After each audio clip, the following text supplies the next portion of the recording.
arcebispo de Milão, São Carlos Borromeu, estava para aplicar as determinações do Concílio de Trento em sua arquidiocese, a fim de renovar a vida espiritual do clero e dos fiéis, o santo arcebispo quis se aconselhar com outro santo, São Félix de Cantalice.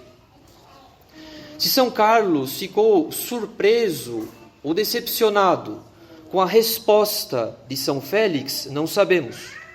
Mas o santo capuchinho deu ao arcebispo apenas um conselho: Eminência, faça com que seus padres rezem bem o seu ofício. Tudo já está aí. Um conselho muito semelhante ao de São Félix foi dado por São Pio V, que também viveu no século XVI. O Papa do Concílio de Trento disse que haja confessores idôneos, e assim haverá a reforma plena e inteira dos cristãos. Mas qual é o laço que une a palavra, o conselho dos dois santos? São Félix de Cantalice parecia dar a máxima importância ao ofício divino na reforma do clero, enquanto São Pio V parecia considerar o sacramento da confissão o elemento mais importante da renovação espiritual da cristandade. Qual é o laço que une a palavra, o conselho dos dois santos? Pois o laço que liga o conselho de um e de outro santo é a liturgia. A liturgia é o laço que une o conselho de ambos os santos, porque o ofício divino é um ato litúrgico, mesmo quando o sacerdote reza sozinho o seu breviário, longe dos olhares dos fiéis. Assim como o sacramento da confissão é um ato litúrgico, tanto quanto a Santa Missa. O que nós devemos compreender na palavra dos santos é que eles não veem nenhuma possibilidade de recristianização da sociedade enquanto houver tanta negligência, tantos defeitos, tantos abusos ou sacrilégios na liturgia. A liturgia está necessariamente no centro da recristianização da sociedade. E foi por isso que a contra-reforma do Concílio de Trento produziu tantos frutos, porque a Igreja se manteve fortemente apegada ao seu rito da missa, coibindo as adulterações por parte dos protestantes, mas também combatendo os abusos litúrgicos por parte do próprio clero católico.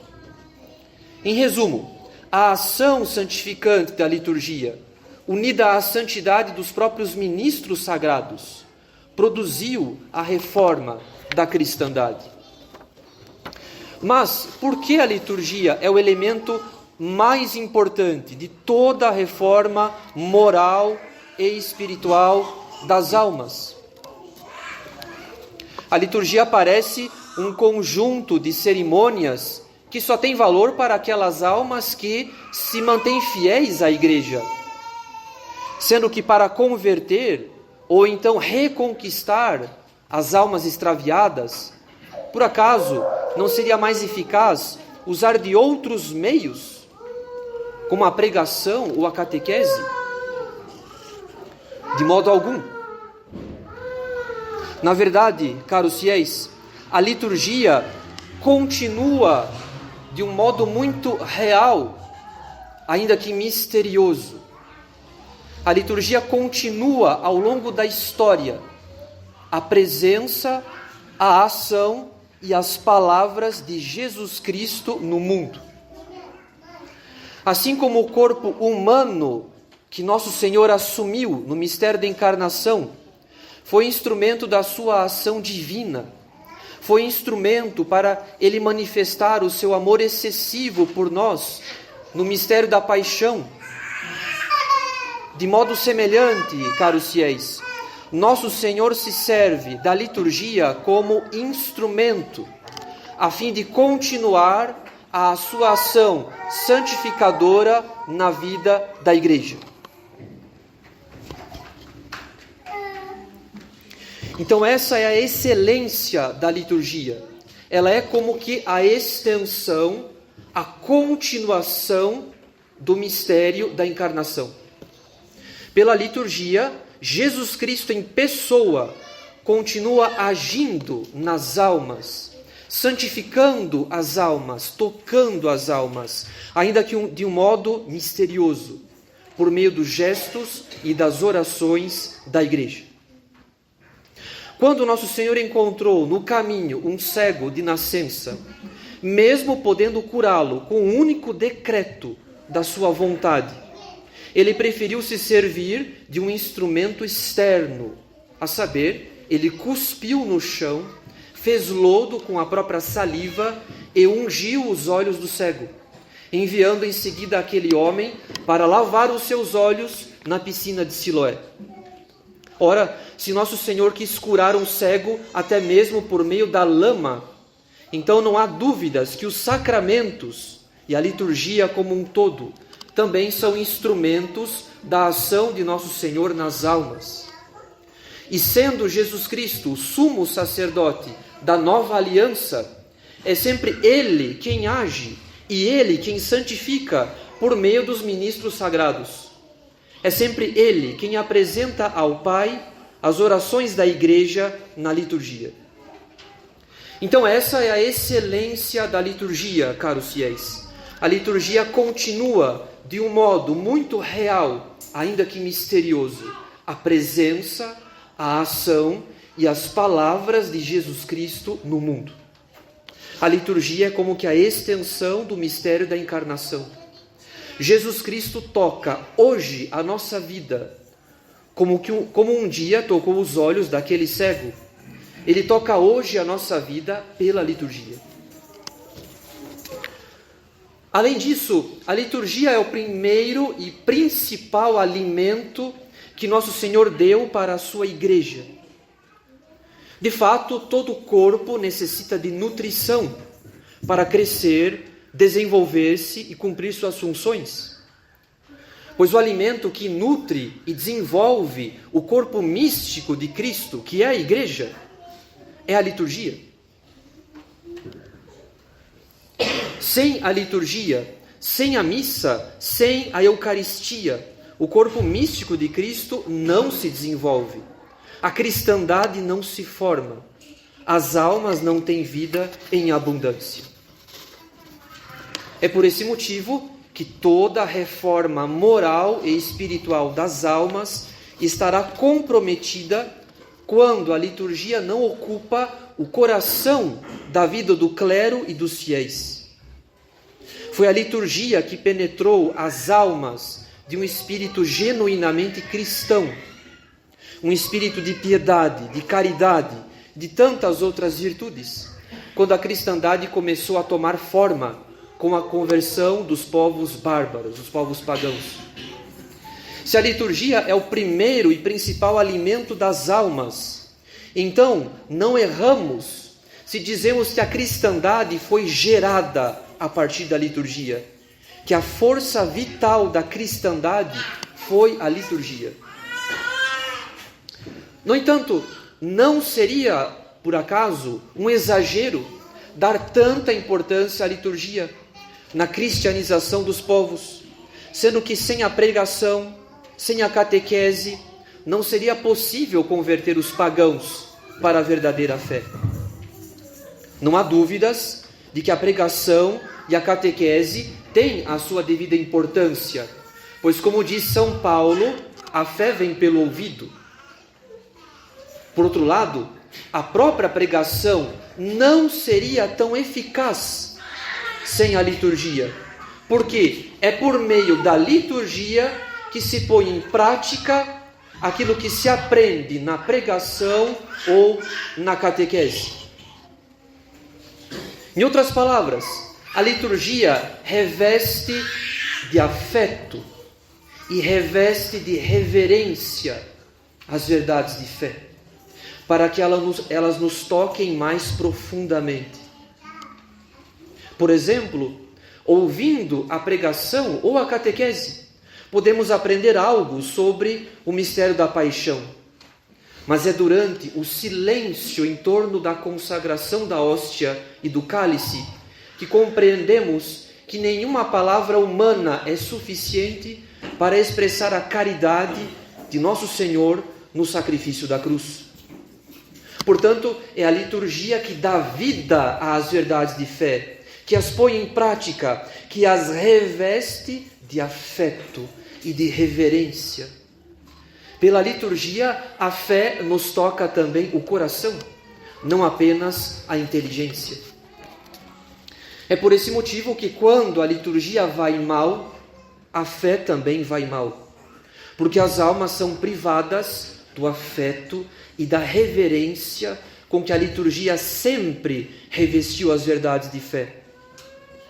Se ao longo da história a liturgia se serviu de tantas repetições, de orações que se repetem, como o triplo Kyrie eleison para cada pessoa da Santíssima Trindade, ou então de gestos que se repetem, como as inúmeras inclinações e genuflexões diante da cruz ou da presença real, a razão dessa insistência é muito simples. Todo hábito depende da repetição. Sem repetição não se adquire nenhum hábito.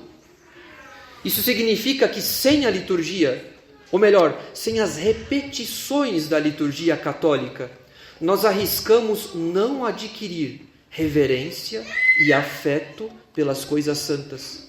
Nós arriscamos cair numa certa indiferença diante das coisas santas. E assim observamos, caros fiéis, que em certos ambientes a igreja mais parece um salão de festas, onde as pessoas conversam, riem, socializam, porque nesses ambientes as almas não foram educadas à reverência, ao respeito ao lugar santo. Mas como já sabemos, quem forma esse bom hábito é a liturgia. Então voltamos ao mesmo princípio. Quando a liturgia vai mal, a fé também vai mal, pois os próprios católicos se comportam como se não tivessem fé. Isso significa que não é possível empreender a reforma moral e espiritual das almas apenas ensinando as verdades de fé.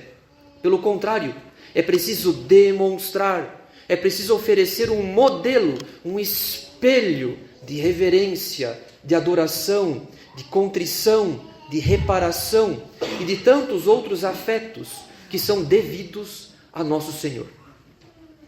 A liturgia, então, é uma escola de vida cristã que molda as almas desde o seu íntimo, que educa as almas ao afeto e à reverência pelas coisas santas, a fim de torná-las mais dóceis, mais aptas à recepção da graça divina. Faltando a ação da liturgia, a reforma moral e espiritual das almas estará gravemente comprometida, porque os próprios católicos passarão a comportar-se como se não tivessem fé, até o momento em que perderão a própria fé. Por outro lado, alguém poderia objetar: por acaso não seria possível fazer o máximo de bem pela igreja ou pela sociedade civil? Não seria possível fazer o máximo de apostolado, de boas obras, sem o rito tradicional, sem o rigor da liturgia antiga, sem o excesso de cerimônias e de orações, sem o peso da língua latina? Enfim, não seria possível aceitar uma liturgia mais leve, mais moderna, para alimentar as almas mais simples e converter os pecadores mais afastados? Nós não temos dúvidas que não. O rito tradicional não é uma mera opção, não é uma simples questão de gosto ou de estética, não é uma mera escolha pessoal. Pelo contrário, caros fiéis, a nossa adesão ao rito tradicional é claramente uma questão de fé, não uma questão de gosto, mas uma questão de fé. Como ensina um famoso pregador francês do século XVII, Monseigneur Bossuet, a liturgia é o principal instrumento da tradição da igreja. Ou seja, a liturgia é a tradição professada.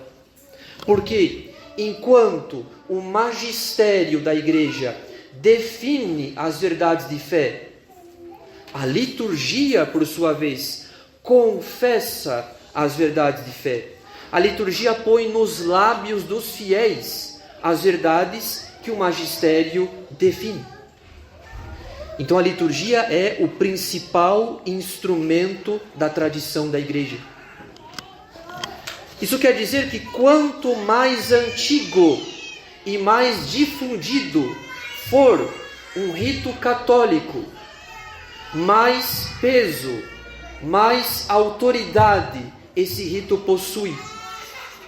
Porque maior é a conexão desse rito com a tradição apostólica. Quanto mais antigo e mais difundido for um rito católico, mais peso, mais autoridade esse rito possui. Porque maior é a conexão desse rito com a tradição apostólica. Em outras palavras, quanto mais antigo e difundido for um rito, mais ele foi confirmado pela igreja ao longo dos séculos como um instrumento seguro para se confessar a fé. E como o rito romano é o mais antigo e o mais difundido dos ritos católicos, e como ele procede da mais importante das igrejas, que é a igreja de Roma, a diocese de Roma, que é a sede do sucessor de Pedro, isso quer dizer então que o rito romano tradicional é a expressão mais autorizada e mais solene da tradição da igreja. Portanto, caros fiéis, nós não ousamos nos desligar do rito tradicional, pelo simples motivo que não há outro rito que possa tornar a nossa alma mais católica e o nosso apostolado mais católico do que o rito romano tradicional. Nós não podemos tolerar que o rito romano tradicional se torne hoje, na opinião de tantas autoridades da igreja, uma versão ultrapassada da liturgia católica. Se o rito tradicional está ultrapassado, então as verdades que ele confessa também estão ultrapassadas, o que é claramente absurdo, porque as verdades da igreja não passam. Então nós aderimos ao rito romano tradicional não por razões estéticas, não por uma mera escolha pessoal, e sim por uma questão de fé. Porque nós cremos que esse rito não pode caducar, não pode perecer, porque ele é a expressão mais autorizada, mais antiga e mais solene das verdades de fé que não passam. Não faz sentido, é um absurdo julgar que de um dia para o outro nós possamos descartar um rito cujas origens remontam a São Pedro. Um rito que já estava praticamente formado no tempo de São Gregório Magno e que jamais sofreu alterações ou reformas substanciais. Sendo assim, não há nenhum rito que possa tornar a nossa alma mais católica, porque não há nenhum rito mais antigo, ou mais venerável, ou mais confirmado pela igreja ao longo dos séculos, do que o rito romano tradicional. É por esse motivo que toda tentativa de se diminuir os direitos do rito romano tradicional, toda tentativa de proibi-lo ou de minimizar a sua difusão, é um ataque contra a própria igreja. Porque quem desautoriza o rito tradicional contesta inevitavelmente a doutrina que ele expressa com tanta clareza. Então nós defendemos com toda a nossa alma o rito tradicional, porque nós não podemos aceitar a proibição de um rito católico e do mais antigo e mais venerável dos ritos. Mas em meio a perseguições tão injustas e tão contraditórias que assistimos nos últimos tempos, nós nos alegramos com o privilégio que nosso Senhor nos dá de sofrer por Ele, de sofrer perseguição por causa dEle, privilégio que Ele dá aos seus amigos mais próximos, aqueles que Ele chama a uma maior santidade. Então, alegremo-nos, caros fiéis, pela graça de sofrer perseguição, de sofrer também a incompreensão dos homens, porque o sinal infalível de que uma obra vem de Deus são as perseguições que ela sofre, dos maus, mas também dos bons. Em nome do Pai, e do Filho, e do Espírito Santo. Amém.